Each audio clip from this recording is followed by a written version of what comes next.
He said it into the intercom, not to a colleague, not in the cockpit where the words would have stayed between the people who heard them and the air that absorbed them.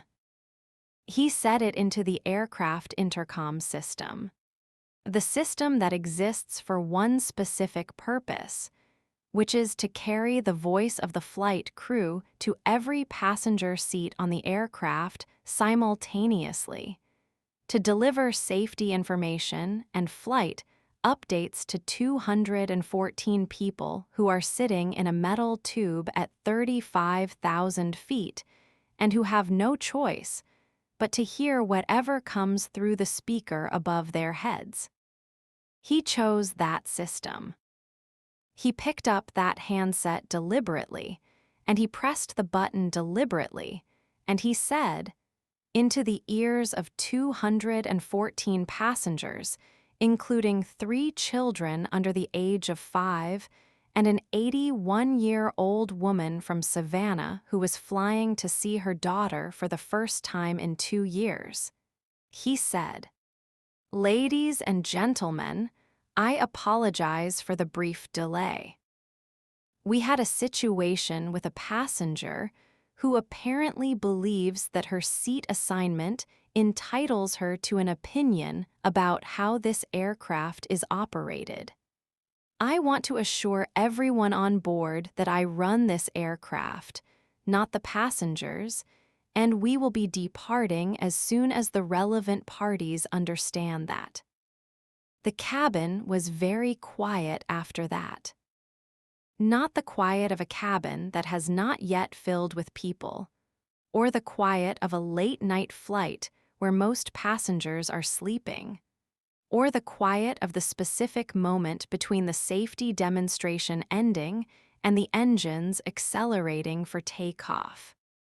This was a different quiet, the specific quality of a silence that 214 people produce when they have all heard the same thing and are all processing it simultaneously, and none of them yet know what to do with what they have heard. I was in seat 3. I want to tell you who I am before I tell you what happened next, because who I am is the thing that transforms this story from the story of one woman being humiliated on an aircraft into the story of what happens when the world's assumptions about who deserves what kind of treatment collide with a reality that the world was not prepared for. My name is Dr. Adrienne Washington. I am 49 years old. I was born in Shreveport, Louisiana, the middle child of 5, raised by my grandmother Odessa after my parents' situation made her raising the practical and necessary choice.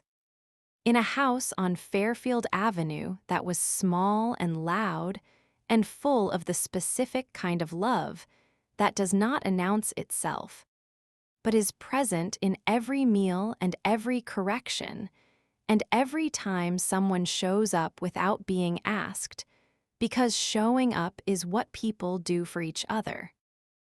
I have a doctorate in aerospace engineering from Georgia Tech. I have a master's in aviation systems from Embry-Riddle Aeronautical University. I hold a commercial pilot's license with an instrument rating and a multi-engine rating, which means I am qualified to fly the category of aircraft I was sitting in as a passenger on that Tuesday morning in April.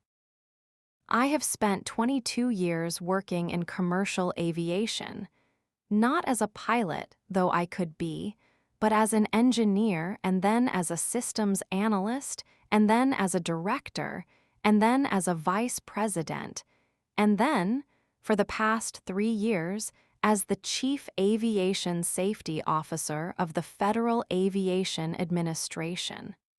The Federal Aviation Administration. The agency that certifies pilots. The agency that issues operating certificates to airlines.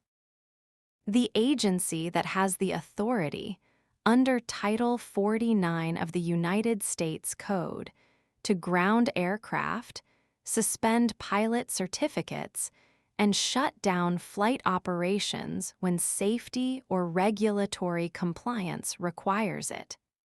Captain Gerald Marsh did not know who was in seat 3A. He was about to find out. If this opening just put something in your chest, stay. Subscribe to this channel right now before we go one word further. Drop your name and your city in the comments below because we want to know who is in this room. People are watching from everywhere and every name matters. Because what happens after that intercom announcement is not just a story about one pilot and one passenger. It is a story about what power actually looks like when it is not performing itself. And the twist at the end of this story, I promise you, is the thing you were not expecting. Stay. Let me take you back to the beginning of that Tuesday morning. I had been in Atlanta for 3 days for a safety review conference.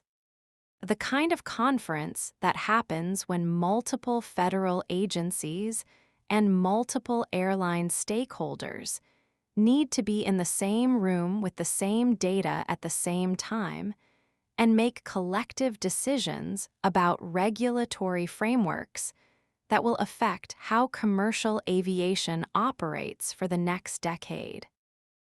I had presented twice, chaired 2 working sessions, and had the specific kind of productive exhaustion that comes from 3 days of doing the work you were built to do at the level it requires.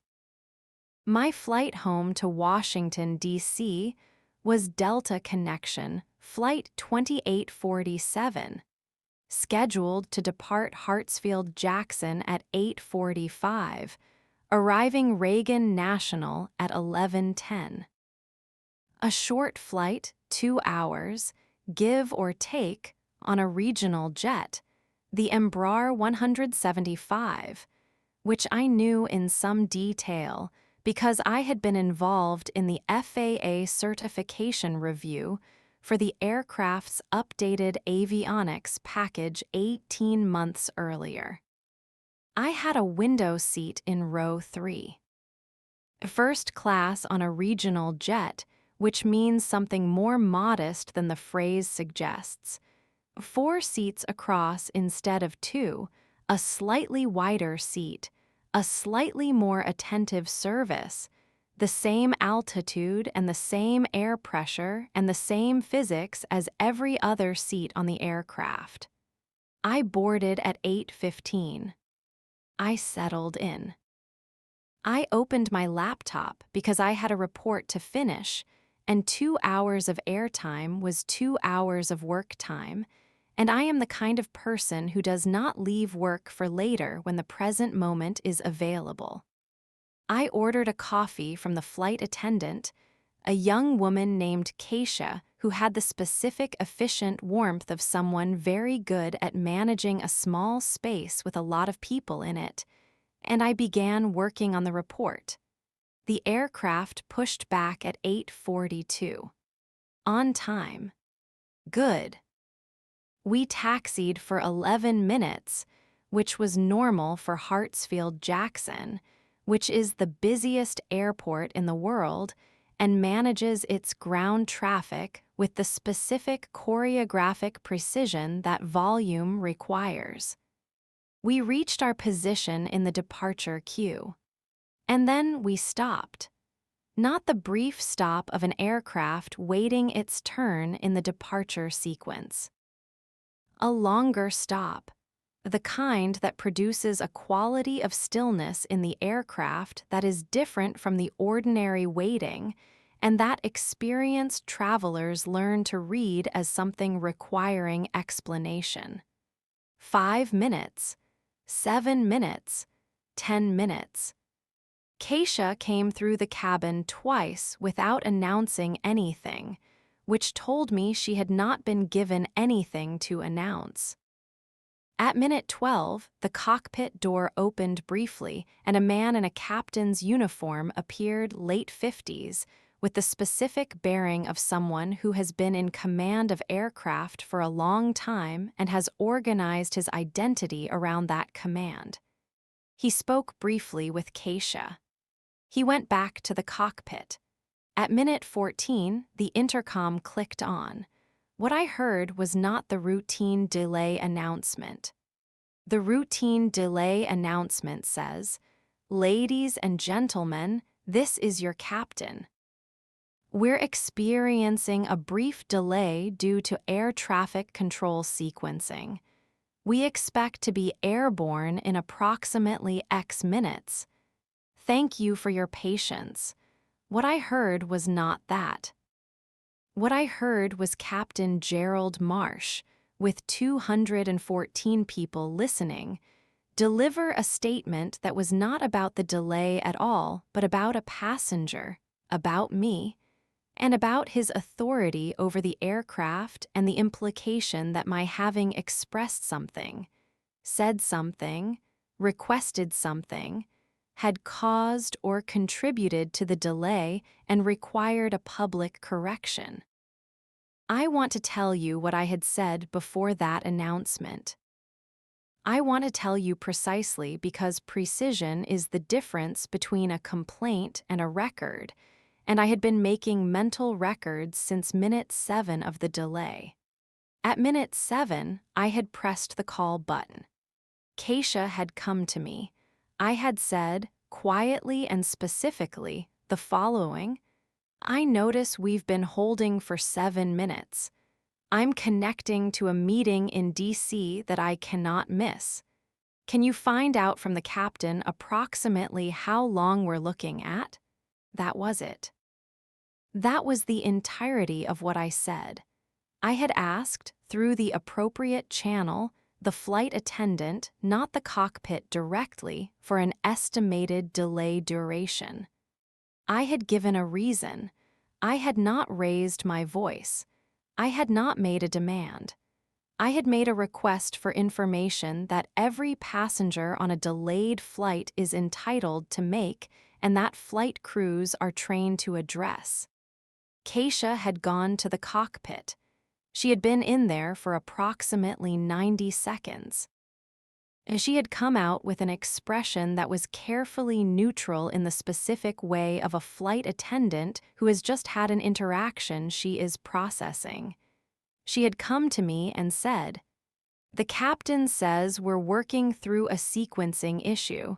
He doesn't have a time estimate." I had said, "Thank you." That was all. I had gone back to my report.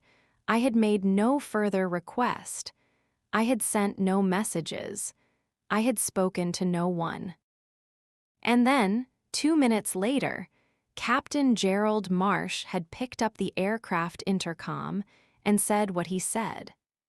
The cabin was quiet after the announcement in the specific way of 214 people who have heard something they are still organizing their response to. I could feel it, the particular quality of a large group of people in a confined space all simultaneously deciding something. I closed my laptop. I am going to tell you what I felt in that moment with the honesty it deserves, because the easy version, the version where I was immediately strategic and controlled, and already 3 moves ahead, is not completely true.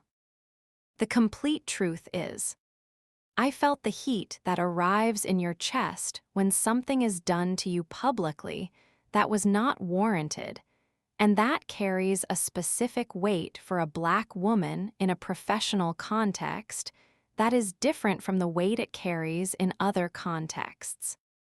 I felt the specific exhaustion of someone who has been in rooms and systems for 22 years where this specific weight has been present in various forms, and who is tired, deeply, sustainedly tired of the weight. And then I breathed. And then I picked up my phone.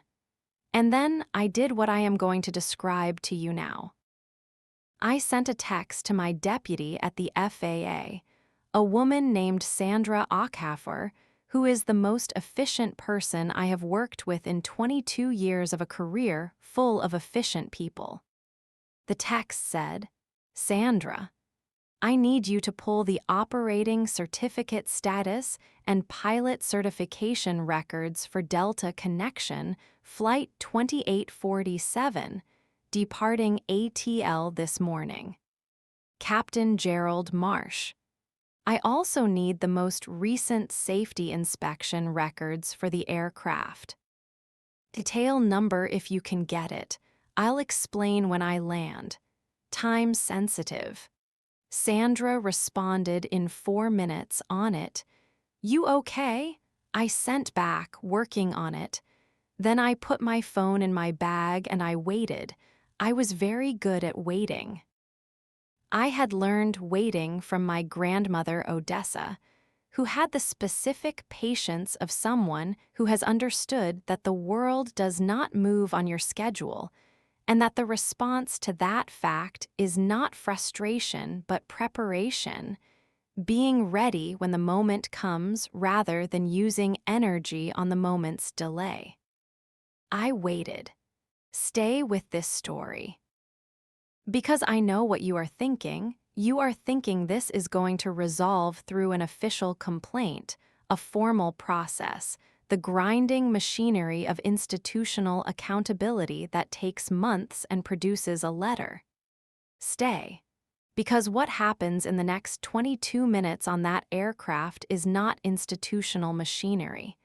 It is something faster and more precise and more complete. Subscribe right now. Drop your city. Share this. And stay. Keisha came to me 8 minutes after the announcement. She came with the expression of someone who has been sent on a mission they have complicated feelings about and is executing it professionally regardless. "Dr. Washington," she said, quietly, private. "The captain would like me to let you know that the delay is expected to resolve shortly and asks that you remain comfortable in your seat." I looked at her. "Keisha," I said, "has anyone explained to you why we are actually delayed?" She paused, a very small pause. "Air traffic sequencing," she said. I said, "I'd like you to do something for me. I'd like you to go back to the cockpit and let the captain know that I am the Chief Aviation Safety Officer of the Federal Aviation Administration, and that I would appreciate speaking with him directly when he has a moment." I paused. "Please use those exact words." Keisha looked at me. I watched something recalibrate in her expression, not the furniture assessment that I have received in airports and aircraft my entire career, but the specific recalibration of someone who has just received information that is revising their entire reading of the past 20 minutes. "I'll let him know," she said. She went to the cockpit. She was in there for 3 minutes and 14 seconds, which I know because I was counting. When the cockpit door opened, Captain Gerald Marsh came out. He was a different Gerald Marsh from the one who had made the intercom announcement. Not physically, same captain's uniform, same authoritative bearing, same face, but something in the expression had shifted. He walked to row 3 with the specific manner of someone who has received new information and is determining in real time how to position himself in relation to it. "Dr. Washington," he said. "Captain Marsh," I said. He looked at me for a moment. "Keisha tells me you're with the FAA." "I'm the Chief Aviation Safety Officer," I said, which is perhaps relevant context for our current situation. He was quiet for a moment, the quiet of someone whose calculation has just changed significantly. "I want to apologize," he said. The announcement it was not directed at you specifically. It was heard by 214 people, I said, specifically and collectively. I looked at him steadily. Captain, I'd like to ask you something, and I'd like a direct answer. What is the actual reason for our current ground delay? Another pause, longer. We're waiting on a crew documentation update, he said finally. A crew documentation update, I said. Yes. I looked at him. Is that documentation related to your first officer's currency requirements? The specific stillness that arrived in Gerald Marsh's face in that moment was the stillness of someone who has just understood that the person they are speaking to knows something specific that they were not aware they knew. I'm not sure what Captain, I said quietly. I have spent 22 years in commercial aviation safety. I know what a crew documentation delay on a morning departure looks like. And I know that if your first officer is out of currency on instrument approaches, which is one of the reasons this kind of paperwork delay occurs, then this aircraft should not be preparing to depart until that currency is resolved, not through a delay that is explained to passengers as a sequencing issue, but through the proper regulatory process. I paused. I'm going to need you to be honest with me about what is happening with this crew. Gerald Marsh looked at me for a long moment. Around us, the cabin was very quiet. The people in the nearby rows who could hear this conversation were very still. My first officer, he said slowly, had a lapse in his instrument approach currency. We've been working to resolve the documentation this morning. Working to resolve it how? I said. Through the airline's operations center, he said. Have you been in contact with the airline's chief pilot? I said. Yes. And what has the chief pilot advised? Marsh looked at the seat in front of me. To hold pending resolution. I was quiet for a moment.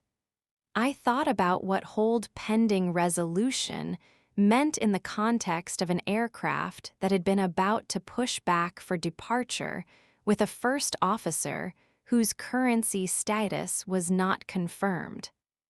I thought about the passengers, the 214 people, including the 3 children and the 81-year-old woman from Savannah. I thought about what my job was and what it had always been and what it required of me in this specific moment regardless of what had happened 20 minutes ago over the intercom. Captain Marsh, I said, I need you to return to your cockpit. I need you to contact your operations center and your chief pilot and confirm definitively whether your first officer's currency status has been resolved. If it has not been resolved, I need this aircraft returned to the gate. Those are the regulations. I need you to follow them. He looked at me. Now, please, I said. He went back to the cockpit. I sent a second text to Sandra. It said, additionally need first officer currency records for the same flight. Instrument approach. I'll explain. Sandra, who has been my deputy for 3 years and who processes information at a speed that still occasionally surprises me, responded, already pulling. Also, FAA Operations Center has received a flag from Delta Connection Ops on this flight in the past hour. You may be walking into something already in motion. I sat with that for a moment. A flag from the airline's operations center to the FAA Operations Center meant that someone within the airline's own system had already identified the currency issue as a compliance concern and had escalated it through the appropriate channel. Which meant that the regulatory process was already engaged, which meant that the decision I had just communicated to Captain Marsh was not a unilateral exercise of my personal authority, but was consistent with a process that was already in motion. This was important, not because my authority required the support. Under Title 49, I had the authority I had stated regardless of what the operations center had or had not flagged. But because the right resolution was the one that operated through the system, not around it, and the system was operating.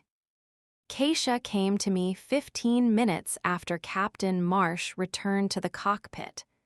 Her expression was the specific expression of someone delivering information that is significant and doing so with the professional steadiness the moment requires. "Dr. Washington," she said, "the captain has informed me that the flight will be returning to the gate. The first officer's currency documentation could not be confirmed. The airline is arranging an alternate crew." She paused. "He also asked me to let you know that he is sorry for the announcement." I looked at her. "Thank you, Keisha," I said.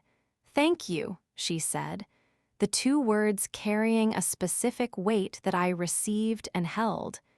The aircraft began moving not forward toward the runway, but backward toward the gate. I heard the murmur move through the cabin, the specific collective sound of 214 people processing a new development. I heard, from 2 rows behind me, a woman's voice, not young, slightly trembling at the edges with age, say to whoever was beside her, "I don't know what happened up front, but something happened and I'm glad we're going back." I thought about the 81-year-old woman from Savannah.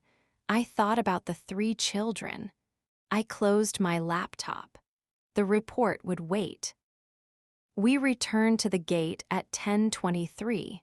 The passengers deplaned. I was the last to leave, not because I was asked to be, but because I had calls to make and documentation to initiate, and the gate area was going to be quieter than the terminal. I called Sandra from the gate. She had the full record by that point: the first officer's currency lapse, the internal flag the airline had sent, the timeline of the morning. The picture it produced was not a dramatic safety crisis, but was a genuine regulatory compliance failure that would have resulted in an aircraft departing with a crew that did not meet the certification requirements for the flight conditions they were cleared for. I completed the documentation. I initiated the formal review process.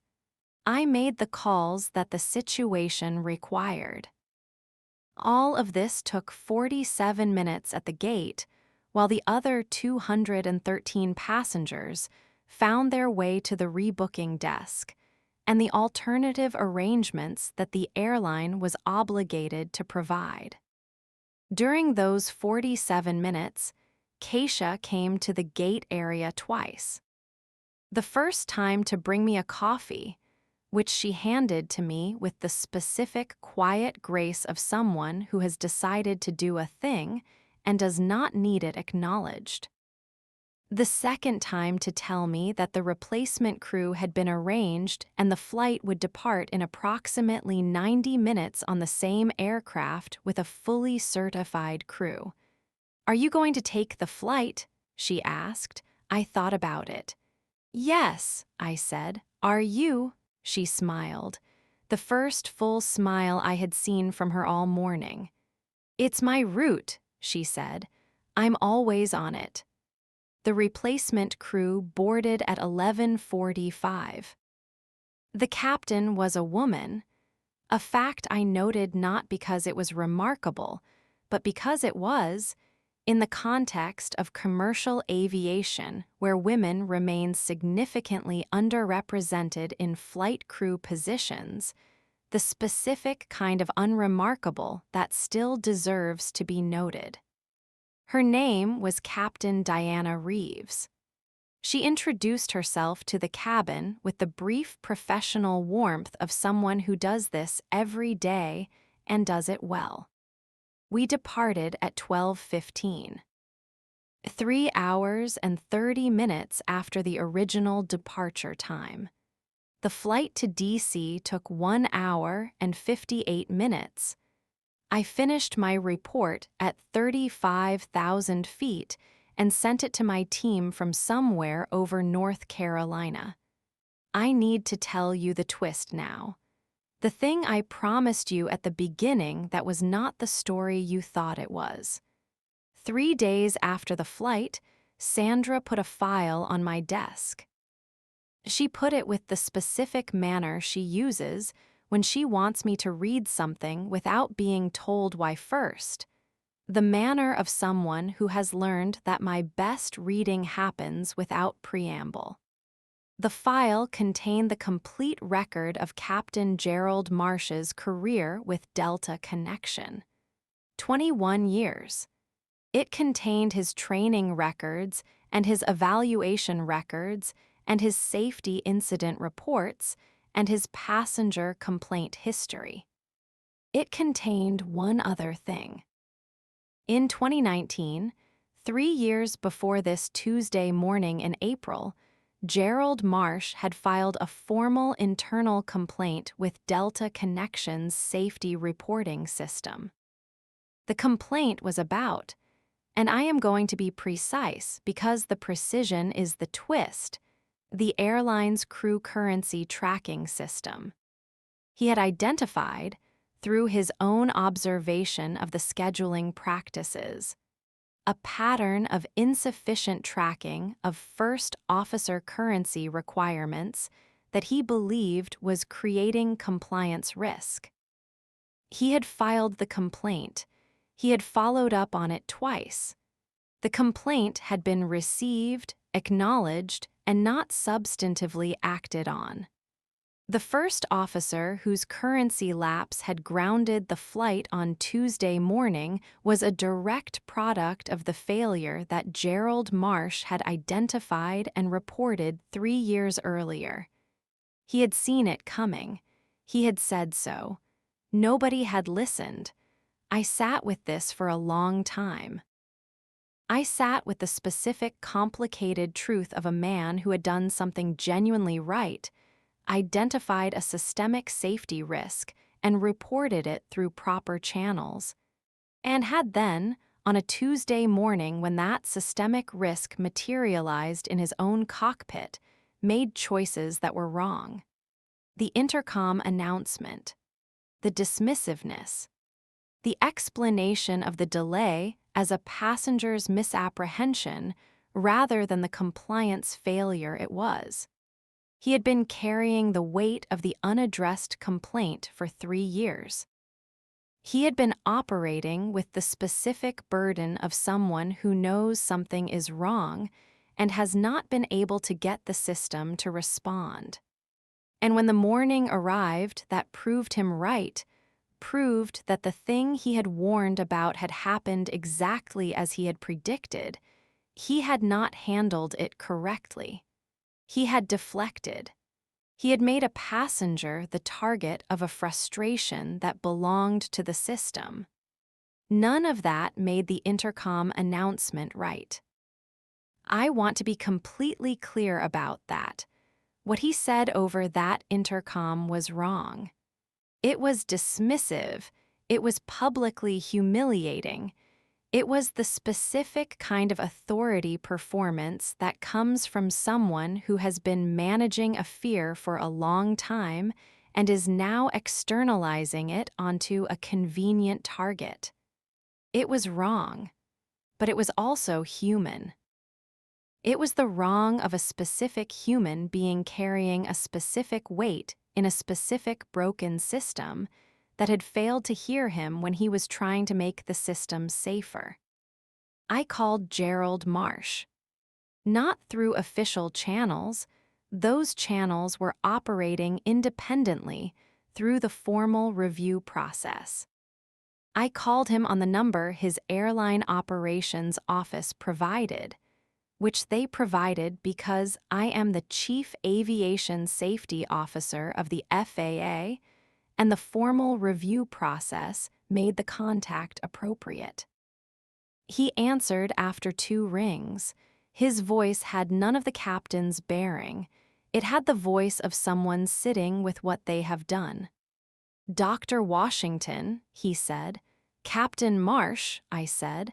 "I've read your 2019 complaint." He was quiet. "You were right," I said. "The tracking system failure you identified produced exactly the compliance gap that grounded the flight on Tuesday.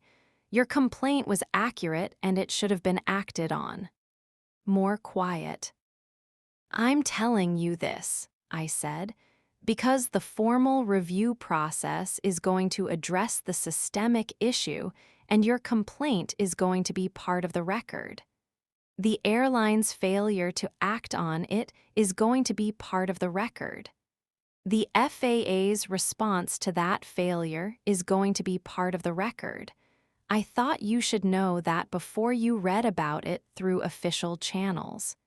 He said, "Why are you calling me?" I thought about my grandmother Odessa.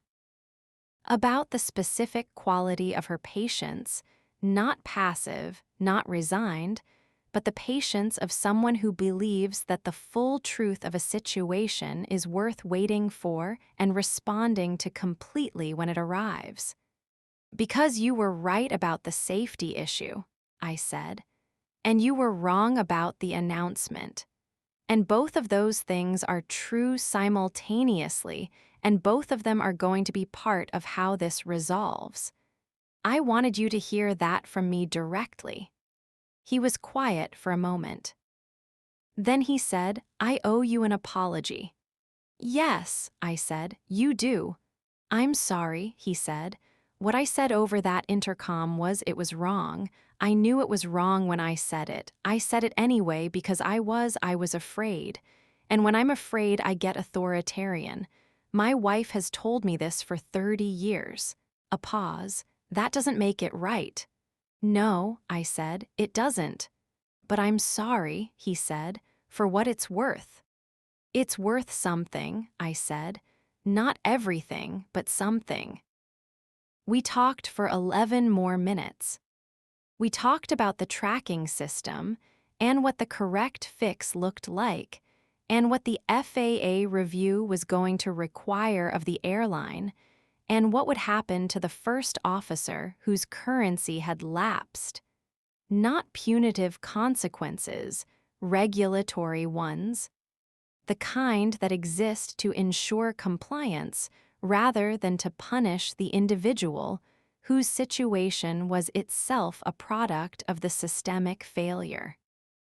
We talked about what a safety culture that actually hears its own people looks like, which is the question that Gerald Marsh's 2019 complaint and its unheard aftermath was evidence of not hearing.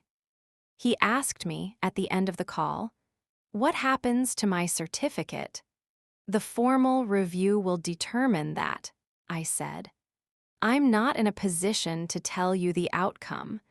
What I can tell you is that the review will look at the full record, including the 2019 complaint." "The full record is relevant." "Okay," he said. "Captain Marsh," I said, "one more thing." "Yes." "The woman who asked your flight attendant for an estimated delay time," I said.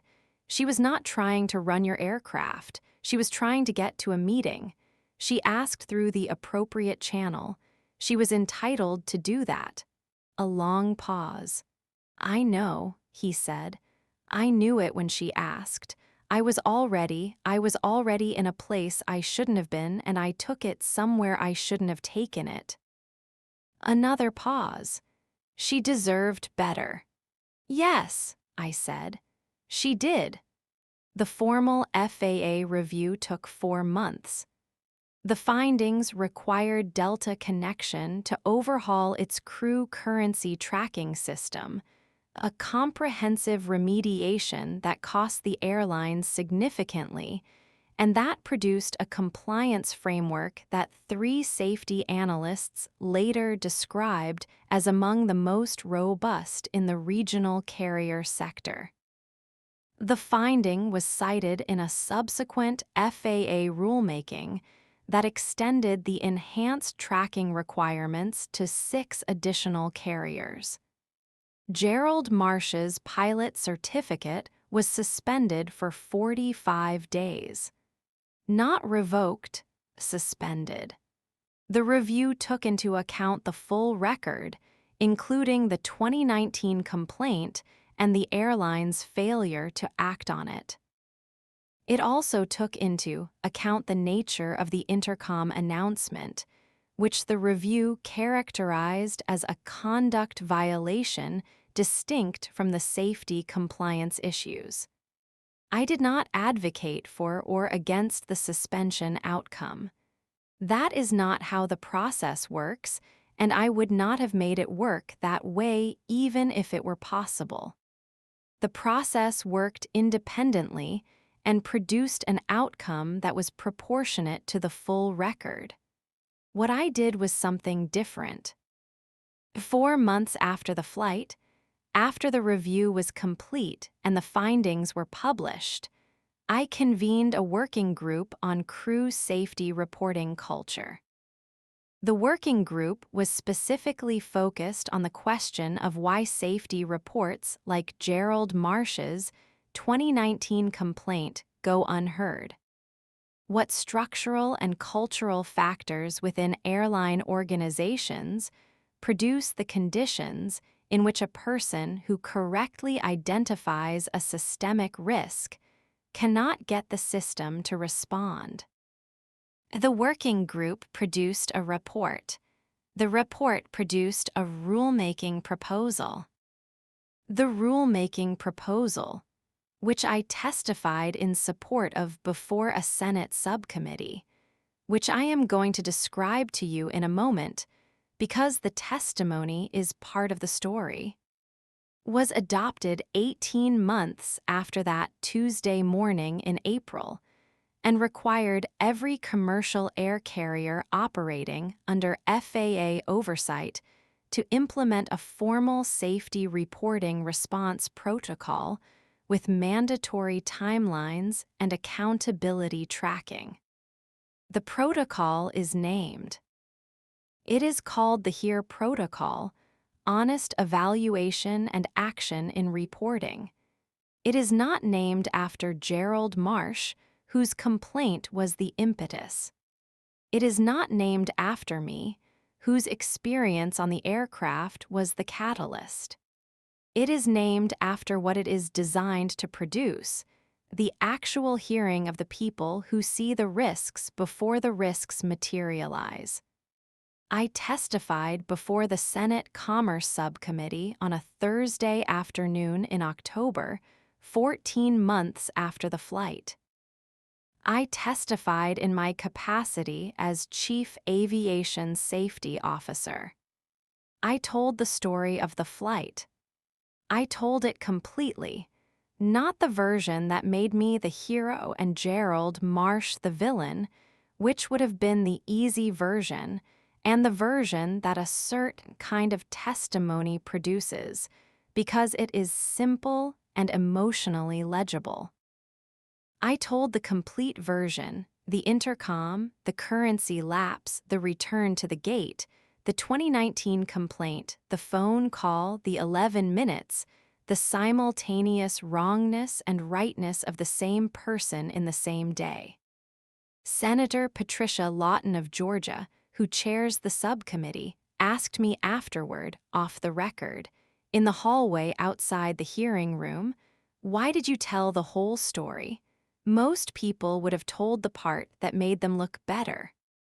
I thought about my grandmother Odessa, about the house on Fairfield Avenue, About 31 years of being the person who shows up and tells the truth because showing up and telling the truth is what people do.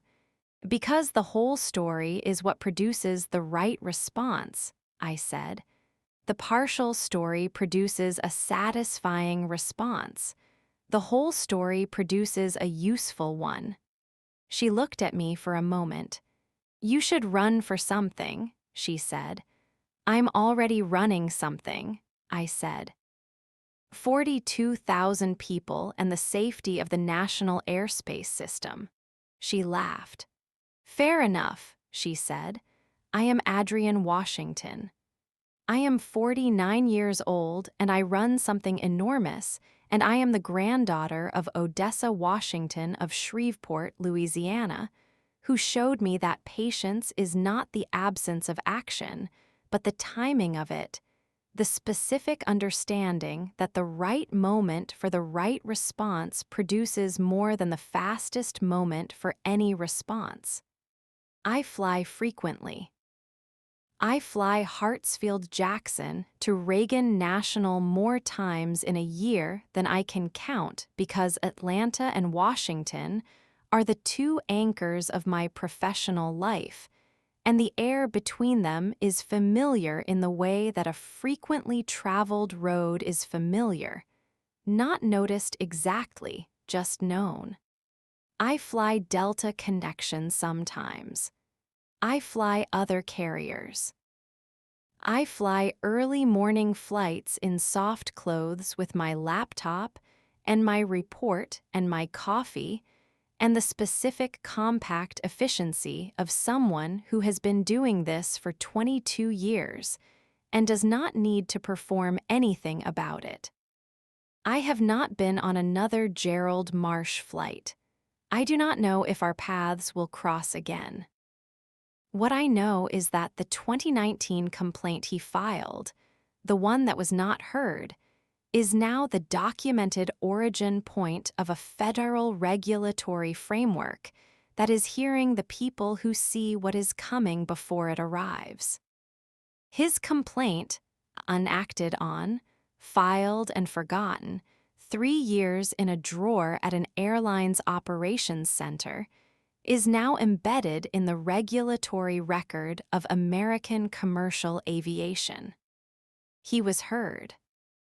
4 years late, through a route he did not expect, by a person he did not know was on his aircraft. He was heard. Sometimes the system works like that. Slowly, expensively, requiring a Tuesday morning that should not have been necessary to produce a rulemaking that should have been produced 3 years earlier. That is the honest description of how the system works, not cleanly, not promptly, not without the specific cost of the mornings that should not have had to happen. But it works. When the people inside it do their jobs and tell the full story and stay for the whole testimony and make the calls that are not the easy calls, it works. I finished my report somewhere over North Carolina. I sent it to my team.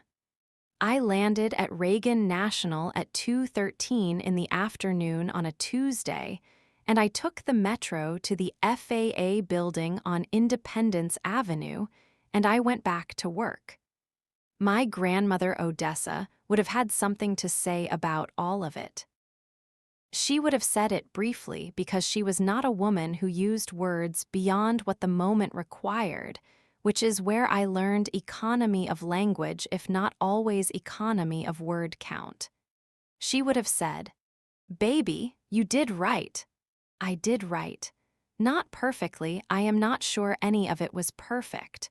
But right, which is the category that matters and the one I have been working in for 49 years. I am still working in it. I intend to keep working in it. Go forward. That is Adrienne's story.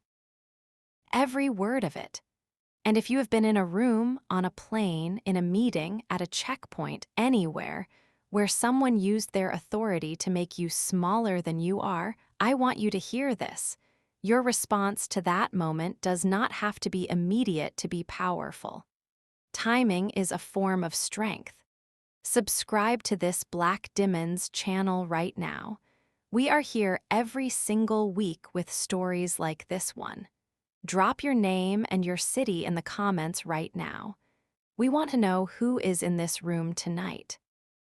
People are watching from Shreveport and Atlanta and DC and Lagos and London and everywhere in between, and every single name is a person who showed up. Share this video with one person, the person who is sitting in seat 3A somewhere right now, being told they don't have an opinion. Tell them they do. Tell them the timing is theirs. Next week, we are bringing you the story of a hospital administrator who walked into the wrong waiting room on the worst day of her life and discovered that the hospital she was about to be fired from had been making a decision about her case files for 6 years that was about to change everything. We are calling it, "She walked into the wrong room and found out the hospital had been lying for 6 years." Set your notification. You need to be in this room for that one. Thank you for watching. Thank you for staying all the way to the very end. And to every person who has ever been told that someone else runs the aircraft, you know what you know. Hold it. The moment for it will come. Go forward.